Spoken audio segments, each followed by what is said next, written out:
Hey everyone, we are continuing to build our team over here at the CyberWire, and we are looking to add to our marketing team. If you are a creative, results-oriented marketer or know someone who is, we'd love to talk to you. Passionate about podcasting and cybersecurity too? Well, that's even better. Find out more at thecyberwire.com/careers. And now, a message from our sponsor, CyberReason. Cybersecurity defenders don't fear ransomware, they end it. With CyberReason, defenders detect and stop ransomware that even others miss. A promise backed by their $1 million breach warranty. At CyberReason, they don't fear ransomware, they end it. Learn more at cyberreason.com.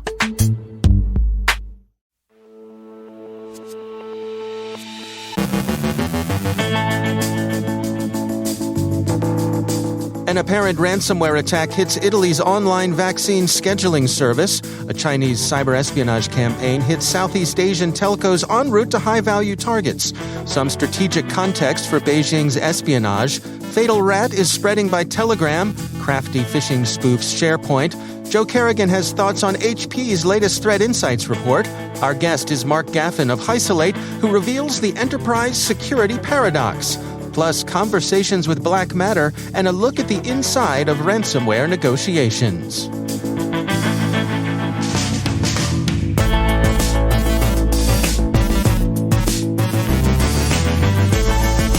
From the CyberWire studios at Data Tribe, I'm Dave Bittner with your CyberWire summary for Tuesday, August 3rd, 2021.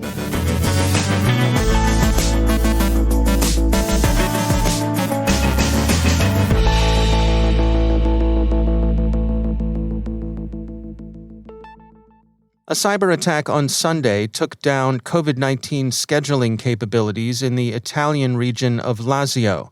CNN reports that local authorities say they'd received a general, non-specific ransom demand.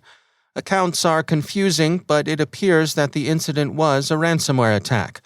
Sources told CNN that the attackers used a crypto locker malware that encrypted the data on the system. But that's not necessarily crypto locker with a capital C, and the story is still developing.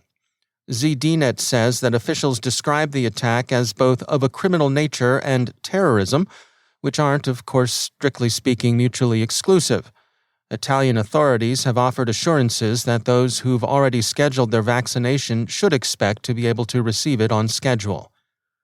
Criminal willingness to hit healthcare administration systems should be borne in mind when evaluating the pious and high-minded Robin Hoodisms of the promised restraint so many of these gangs are offering nowadays. We'll return to this later. Security firm CyberReason this morning described a major cyberespionage campaign against Southeast Asian telecommunications providers in 5 unnamed countries. The researchers identified 3 clusters of activity run by SoftCell, Nacon, and possibly Emissary Panda. CyberReason says, quote, "Based on our analysis, we assess that the goal of the attackers behind these intrusions was to gain and maintain continuous access to telecommunications providers and to facilitate cyberespionage by collecting sensitive information compromising high-profile business assets such as the billing servers that contain call detail record data, as well as key network components such as domain controllers, web servers, and Microsoft Exchange servers." A quick disclaimer, Microsoft is a sponsor of the CyberWire. Compromising the telecommunications firms was a means to an end and not an end in itself. The operators exploited Microsoft Exchange vulnerabilities against telcos with a view to facilitating espionage against other high-value targets. Quote, "These targets are likely to include corporations, political figures, government officials, law enforcement agencies, political activists, and dissident factions of interest to the Chinese government." End quote.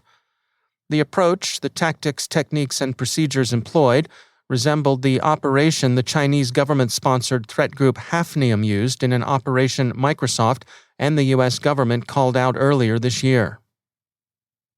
A webinar this morning, hosted by Recorded Futures Record, featured a conversation with one of the company's Insect Group researchers who specializes in China.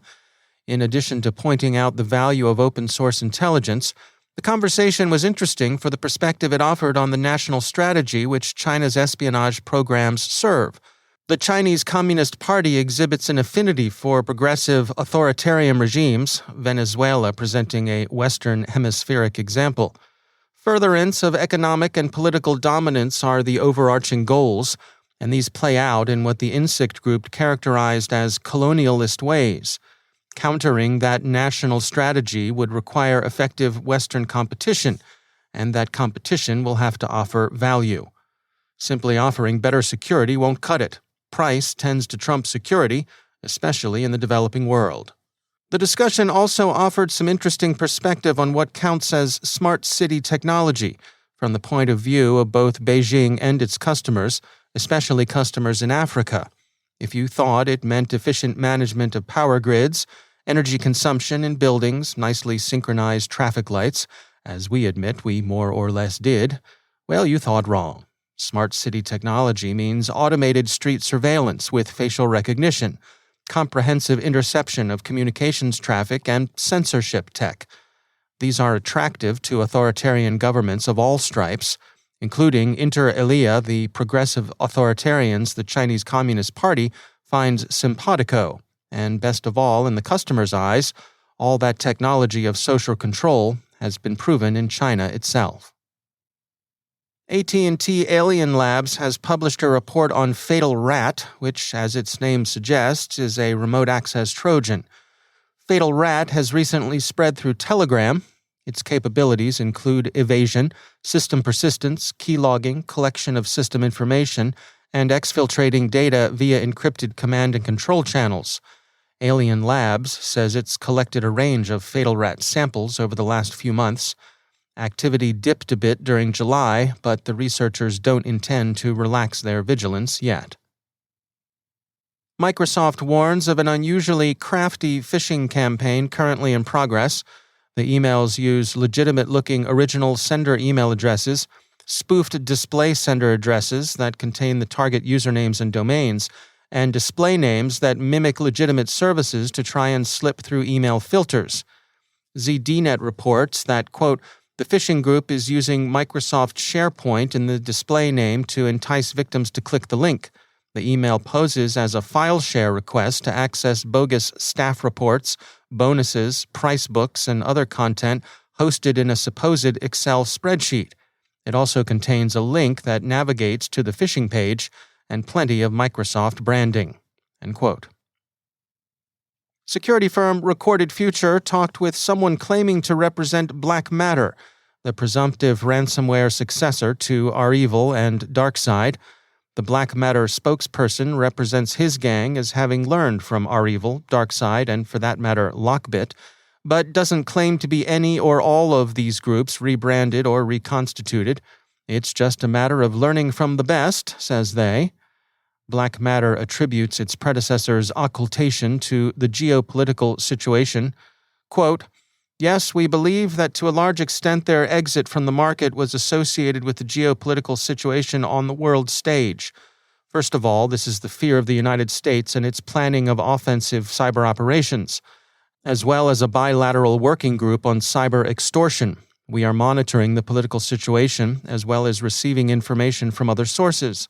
When designing our infrastructure, we took into account all these factors, and we can say that we can withstand the offensive cyber capabilities of the United States. For how long? Time will tell. For now, we are focusing on long-term work. We also moderate the targets and will not allow our project to be used to encrypt critical infrastructure, which will attract unwanted attention to us. End quote. The gang is hiring. They want only experienced, capable coders. Script kiddies need not apply. They also say it's fairly easy to set up an affiliate program. So why do they do what they do?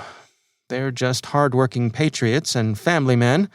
The rep said, quote, we believe in our motherland. We love our families, and we earn money for our children. End quote. They don't deny that their business is destructive, but at least it's a creative destruction.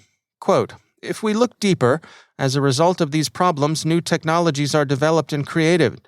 If everything was good everywhere, there would be no room for new development. End quote.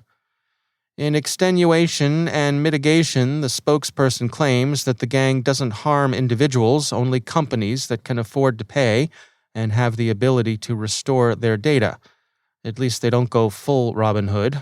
Their restraint is a matter of calculated ROI and marketing, especially marketing designed to keep them out of law enforcement's crosshairs.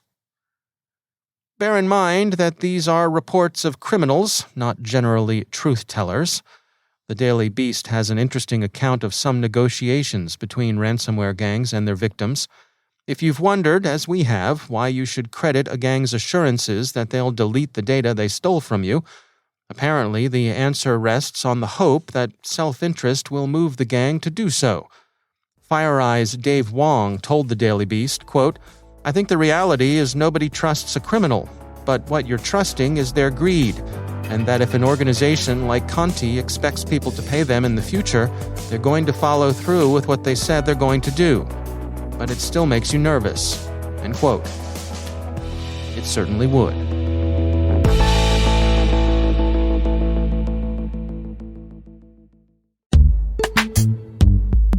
And now, a word from our sponsor, ExtraHop, stopping advanced threats with network detection and response. Let's face it, cyber attackers have the advantage. ExtraHop is on a mission to help you take it back. Regain the upper hand with security that can't be undermined, outsmarted, or compromised. With complete visibility from ExtraHop, enterprises can detect malicious behavior, hunt advanced threats, and forensically investigate any incident with confidence. When you don't have to choose between protecting your business and moving it forward, that's security uncompromised. See how it works in the full product demo, free online at extrahop.com/cyber. That's extrahop.com/cyber. And we thank ExtraHop for sponsoring our show.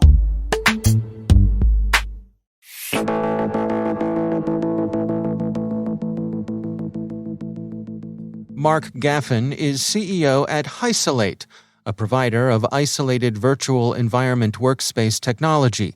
His team recently published research outlining what they describe as the enterprise security paradox, the notion that enterprise leaders want both an increase in IT freedom and more IT restrictions placed on employees. The main thing that stood out to us is this paradox. Essentially, when we interviewed both IT and security professionals, 87% of the audience essentially said to us that they need to increase IT freedom for employees working from anywhere. So almost 9 out of 10 IT or security professionals believe that more freedom is required. But on the flip side of that, 79% told us that they also need more IT restrictions to be imposed on employees, which essentially are contradicting metrics. What was even more important, or not more important, but this dissonance was even more pronounced within the security community. So we interviewed both IT folks and security folks. Within the security segment, it was even more pronounced. 96% of security professionals said to us that we need to increase employee IT freedom. And 90% of them told us that we need to also impose more restrictions, which is really trying to eat your cake and have it too. So what do you take away from this? I mean, how do we solve the tension that we see here in these survey results? So that's a very good question. Obviously, this is quite a paradox or a dissonance, and the way we've been able to essentially resolve it is, this is essentially the holy grail from a security perspective. Security professionals are typically the ones in an organization that are imposing more hurdles or restricting employees from doing certain things. Security is an unnecessary evil, but it's required. It's required today more than ever.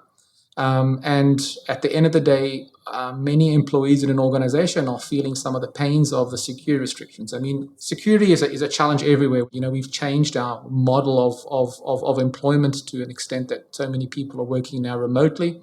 Everyone's concerned about levels of productivity. It's definitely, under a magnifying glass.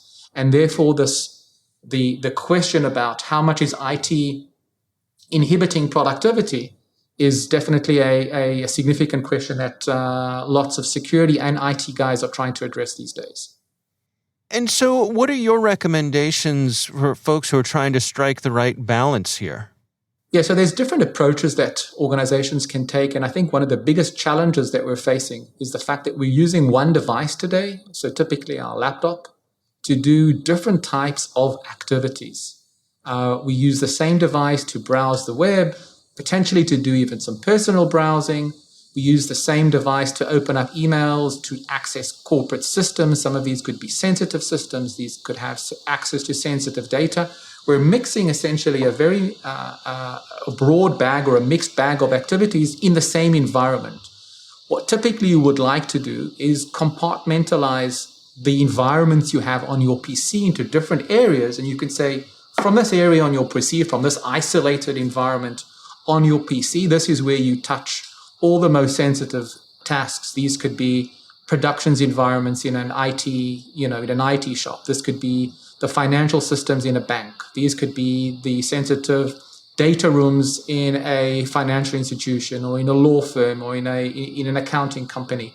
And you use another environment or another zone or operating system on your device to do the other things, the more riskier things like browse the web and maybe open up email attachments, essentially splitting up your device into multiple components in which you can optimize the security and the functionality in each of those environments and really strike the right balance between giving people what they need in terms of capabilities so that they can do all the things that they do. But on the other hand, they're not compromising security because they're doing the right types of activities in the right types of environments with the appropriate security measures in each of those areas on their endpoint.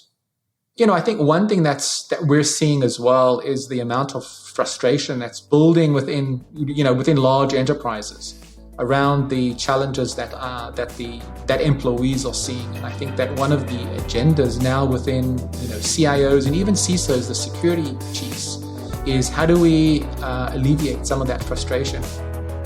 That's Mark Gaffin from Isolate.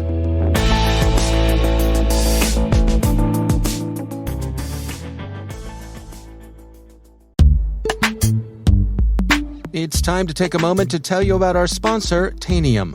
Today, no industry is exempt from the growing threat of ransomware. Ransom attacks against critical infrastructure, private companies, and municipalities are alarmingly more frequent and pervasive in 2021. IT and security leaders must act. Understanding network assets and their status is the first step to reducing an organization's attack surface, improving cyber resilience, and accelerating incident response. Check your environment today with Tanium's free cyber hygiene assessment. Visit tanium.com/cyber-hygiene-assessment. And we thank Tanium for sponsoring our show.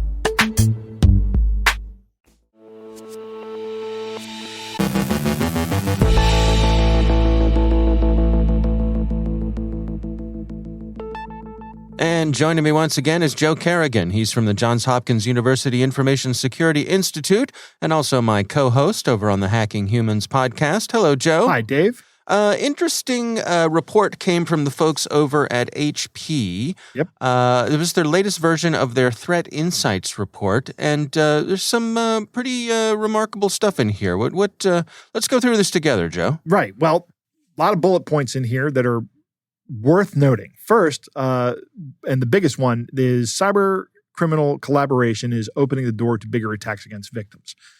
What they're talking about here is there is a lot more collaboration between these groups of actors. And some of these organized crime organizations are becoming much more powerful, and they are more readily affiliating themselves with low-level actors.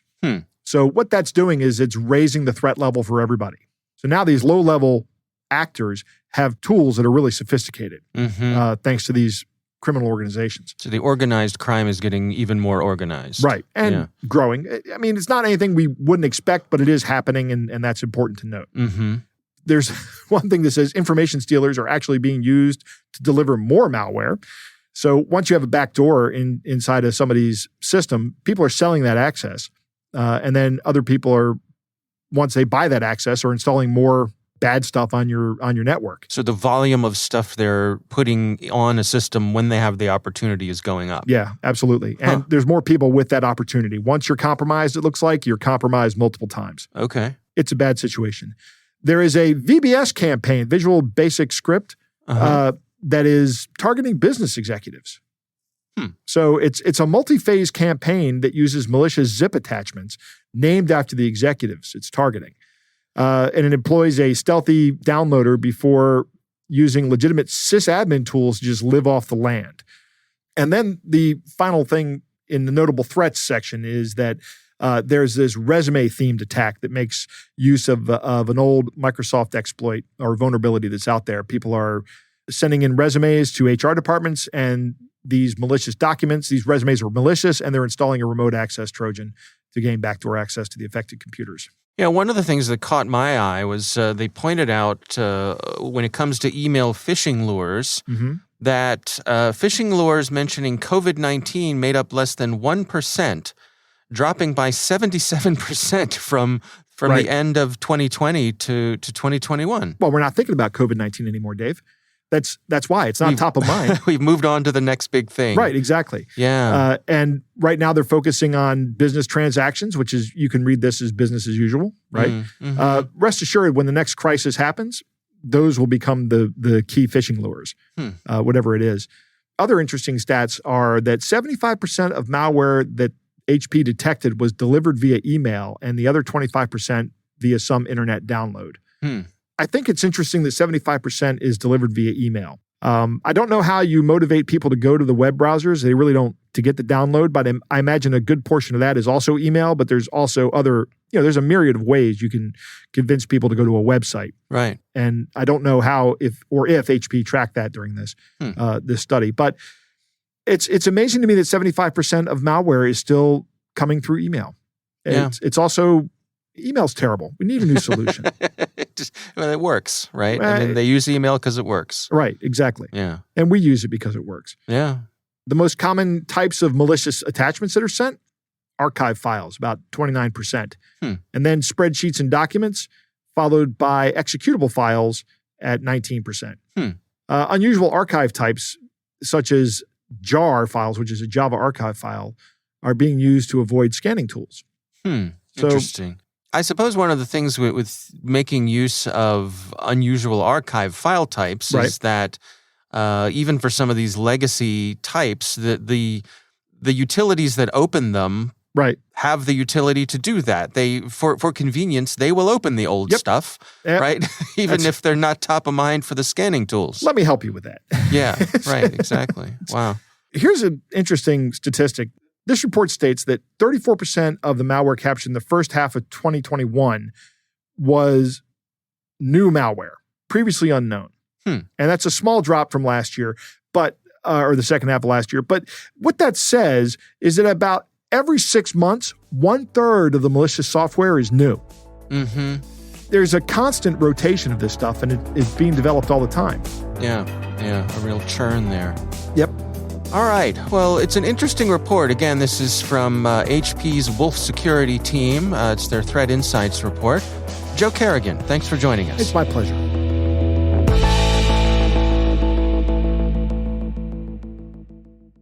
Thanks to all of our sponsors for making the CyberWire possible. If your company would like to reach 250,000 unique listeners every month, send us a note at thecyberwire.com/sponsor.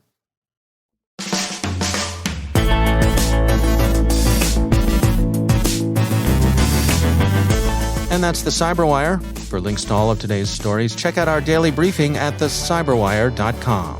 The CyberWire podcast is proudly produced in Maryland out of the startup studios of Data Tribe, where they're co-building the next generation of cybersecurity teams and technologies.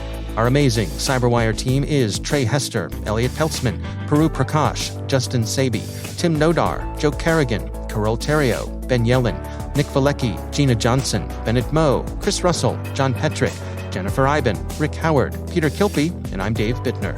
Thanks for listening. We'll see you back here tomorrow.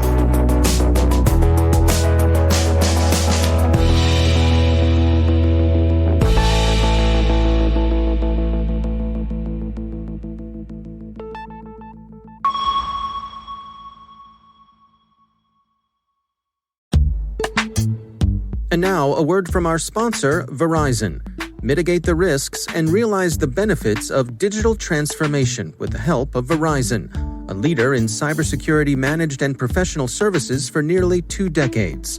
From secure cloud computing solutions to advanced detection and response capabilities, Verizon helps secure data, networks, and infrastructure of many of the world's best-known organizations. Their annual Data Breach Investigations report is considered the gold standard of cybercrime research. And Verizon's leadership in network, wireless, and IoT connectivity makes it uniquely capable of protecting the ever-expanding attack surface. Let Verizon help you optimize your defenses and achieve the maximum return on your security investments. Learn more at verizonenterprise.com/products/security.